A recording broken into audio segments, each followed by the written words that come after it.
welcome to Gobu's Kitchen Vlog. അച്ഛനും മോളും കൂടെ എന്താണ് പരിപാടി? എല്ലാം റെഡി ആയോ? എന്താണ് ചെയ്യുന്നത്?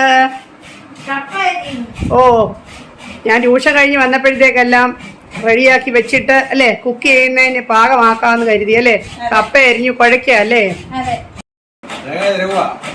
1.5 തേങ്ങ ചിരകി അല്ലേ?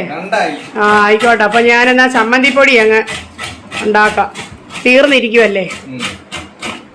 അമ്മനാണെ ഭയങ്കര ഇഷ്ടവുമാ. ഓക്കെ, എല്ലാരും സബ്സ്ക്രൈബും ഷെയറും ലൈക്കും കമന്റും ചെയ്യാൻ മറക്കല്ലേ. കപ്പ കുഴയ്ക്കാനുള്ളത് വെന്തിട്ടുണ്ട്. നമ്മൾ അതിലേക്കൊരു 3/4 ടീസ്പൂൺ ഉപ്പ് ചേർക്കാം. പിന്നെ വേണമെങ്കിൽ പിന്നെ ചേർക്കാം. അതേ സമയത്ത് തന്നെ ഞാൻ സമ്മന്തിപ്പൊടിക്ക് നാളികേരവും കരിവേപ്പിലയും കൂടെ വറക്കുന്നു. ചുമക്ക വറക്കുകയാണ്. അതിലേക്ക് ഇനി മുളകൊക്കെ ഇടണം. ഇതിലേക്കൊരു 5-6 വറ്റൽ മുളക് ഞാൻ ഇട്ടു. അതുകൂടി വറുത്തെടുക്കുകയാണ്. ഒരു നെല്ലിക്ക വലിപ്പത്തിലെ പുളിയും കൂടി ഇതിന്റെ കൂടെ അങ്ങോട്ട് മിക്സ് ചെയ്യും. ഞാൻ പലരും പല രീതിയിലാണ് ഇത് ഉണ്ടാക്കുന്നത്. ഞാൻ എൻ്റെതായ ഒരു രീതിയിലാണ് ഉണ്ടാക്കുന്നത്. പക്ഷെ ഭയങ്കര ടേസ്റ്റാണ് അതിന്. ചമ്മന്തിപ്പൊടിക്ക് വറുത്തത് തണുക്കുമ്പോഴത്തേക്ക് നമുക്ക് കച്ചട്ടിയിലേക്ക് 2 ടേബിൾ സ്പൂൺ എണ്ണ ഒഴിച്ചിട്ട് നമുക്ക് സവോള അങ്ങ് വഴറ്റിയെടുക്കാം. കുറച്ച് വെളുത്തുള്ളി അരിഞ്ഞതും കൂടെ ചേർക്കുന്നു. ഒരേതിൽ കരിവേപ്പിലയും കൂടെ ചേർത്തിട്ട് വഴറ്റുക. ഉള്ളി വഴറ്റിയിട്ടൊക്കെ നമ്മൾ ഈ ഉടച്ചു വെച്ചിരിക്കുന്ന കപ്പ ചേർക്കുകയാണ്. കപ്പ നന്നായി ഇളക്കി യോജിപ്പിക്കുകയാണ്.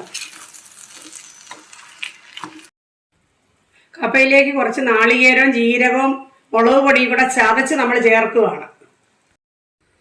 നാളികേരം ചതച്ചത് കപ്പയിലേക്ക് ചേർക്കുന്നു. ഇത് നന്നായി ഇളക്കി യോജിപ്പിക്കുന്നു. ഇതാ കപ്പ കുഴച്ച് റെഡി ആയിട്ടുണ്ട്. നല്ല ടേസ്റ്റിയാണ്. മുളക് ചമ്മന്തിയും കൂടെ ഉണ്ട് ഇതിനോടൊപ്പം. അപ്പോൾ അത് ഒന്നുകൂടെ ടേസ്റ്റാണ്. ഇതിലേക്ക് ഒരിതൾ കരിവേപ്പിലയും അല്പം വെളിച്ചെണ്ണയും കൂടെ ഒഴിക്കാം. നല്ല സ്വാദിഷ്ടമായ കപ്പ കുഴച്ചത് റെഡി ആയിട്ടുണ്ട്. പല സ്ഥലത്തും പല രീതിയിലാണ് ഇത് റെഡിയാക്കി എടുക്കുന്നത്. ഇത് ഞങ്ങൾ ചെയ്യുന്ന രീതിയാണ് ഈ കാണിച്ചത്. ചമ്മന്തിപ്പൊടിക്ക് വറുത്തത് തണുത്തിട്ടുണ്ട്. നമുക്ക് കുറച്ച് ഉപ്പിട്ടിട്ട് ഇതൊന്ന് പൊടിച്ചെടുക്കാം. ഒന്ന് പൊടിച്ചെടുത്തതിലേക്ക് ഞാനൊരു 1/2 ടീസ്പൂൺ കായപ്പൊടി, ഇവിടെ പൊടിച്ചത് തന്നെയാണ്, വറുത്ത് പൊടിച്ചത്, അതും കൂടെ ചേർത്ത് ഒന്നുകൂടെ പൊടിച്ചെടുക്കുവാണ്. കുറച്ച് ശർക്കരയും കൂടെ ചേർത്ത് ഒന്നുകൂടി പൊടിച്ചെടുക്കാം. നല്ല ടേസ്റ്റി ആയിട്ടുള്ള സമ്മന്തിപ്പൊടി റെഡി ആയിട്ടുണ്ട്. ചൂടാറിയിട്ട് നമുക്ക് ഒരു പാത്രത്തിലേക്ക് മാറ്റാം, ഒരു കണ്ടെയ്നറിലേക്ക് മാറ്റാം. ഇന്നത്തെ ഉച്ചയൂണിന് കപ്പ കുഴച്ചത്, ചമ്മന്തിപ്പൊടി, പിന്നെ കപ്പ മാത്രം കഴിക്കുന്നവർക്ക് മുളക് ചമ്മന്തി ഉണ്ട്, തൈരും പച്ചമുളകും കൂടെ അരച്ചതുണ്ട്.